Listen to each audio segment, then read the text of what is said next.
bir videodan daha merhaba arkadaşlar. Bugün sizlerle birlikte slime'ın eşyalarını ve slime'ın nasıl bir baloncuk olduğunu göstereceğiz. Evet. Bulem'in beni taklit etme huyu var yani arkadaşlar. Gördüğünüz üzere bu Bulem. Bu Buğçe. Topçu Buğçe. Bakın. Rarity burada bir şeyler bulmuşlar. İşte. Şöyle. Bak beni. Sıvı yapıştırıcı slime için. Bakın göstereyim. Bundan. Bu ne ama? Böyle olmuyor. Evet böyle bu kırmızı arkadaşlar. Bakın şöyle sıvı yapıştırıcı slime diyor. Boraks suyu. Yani sıvı boraks.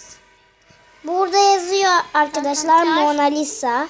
Bu bir sanatçının en büyük eseridir. Onu zaten bilirsiniz siz. Bu sarı tutkal. Bunu hiç kullanmadım. Ama bende yeşil de vardı ama bitti arkadaşlar. Ama bu hala var yani. İçinde var. Daha sonra slime'da yapacağım zaten.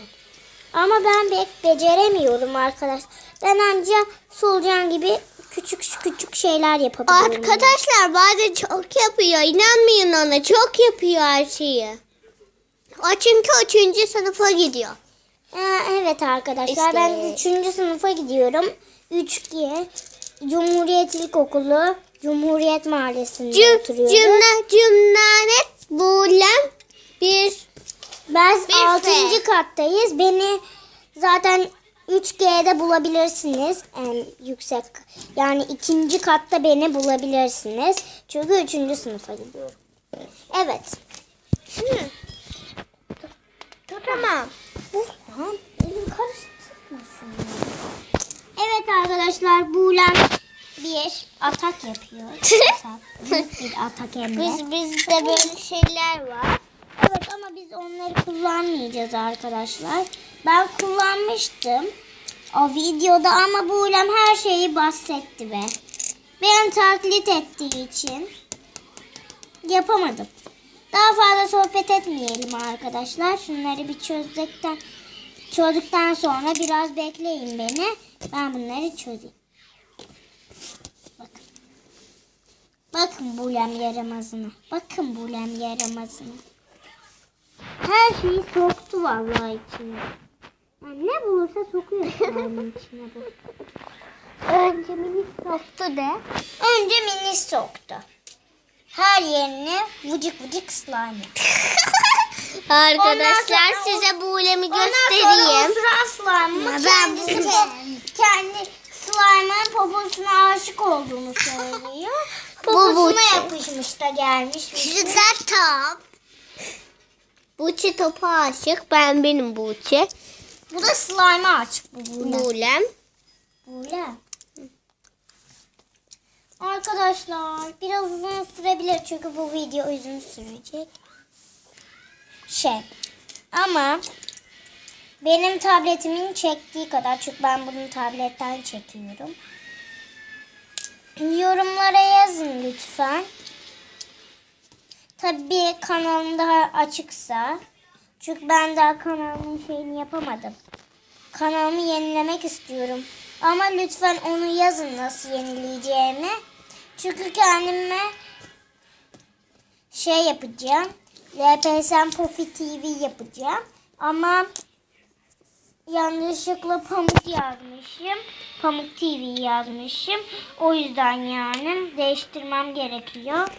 Siz beni LPSM Pofi TV diye görebilirsiniz. Çünkü ben daha değiştiremedim. Lütfen beni görün. LPSM Pofi TV diye. Neyse. Lafı daha fazla uzatmayalım. Ve hızlıca bunu çözelim. Konuşmayalım. Evet arkadaşlar şimdi ben de konuşalım hadi. Biz şu an yemek yapıyoruz. Yanlış söyledim. Slime'ı çıkartıyoruz. Bulem sayesinde. De. Yoksa bu kadar uzatmazdım ben bu videoyu. Evet. O yüzden ben de şimdi keyfime bakıyorum arkadaşlar. Sadece Ben de görev var. Bulemcim lütfen buraya tutar mısın kamerayı? O yüzden. Bulem kamerayı tutuyor. Tamam. Evet arkadaşlar. Böyle yapacağız. Arkadaşlar. Ne çınlıyor? Sakın.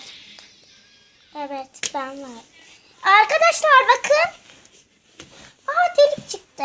Siz bunu bana abone olun lütfen. Benim daha hiç abonem yok. O yüzden yani yapın biraz. Zaten birazdan videoyu bitireceğim. Son bir kez daha yapıp. Çünkü bu videoyu daha fazla uzatınca tablet çekmiyor ve şarjı bitiyor tabletin. Zaten 30'larda 20'lerde falan şu an şarjı. Evet arkadaşlar. Bir videonun daha sonuna geldik. Lütfen ben videoyu bitiriyorum. Hadi bay bay.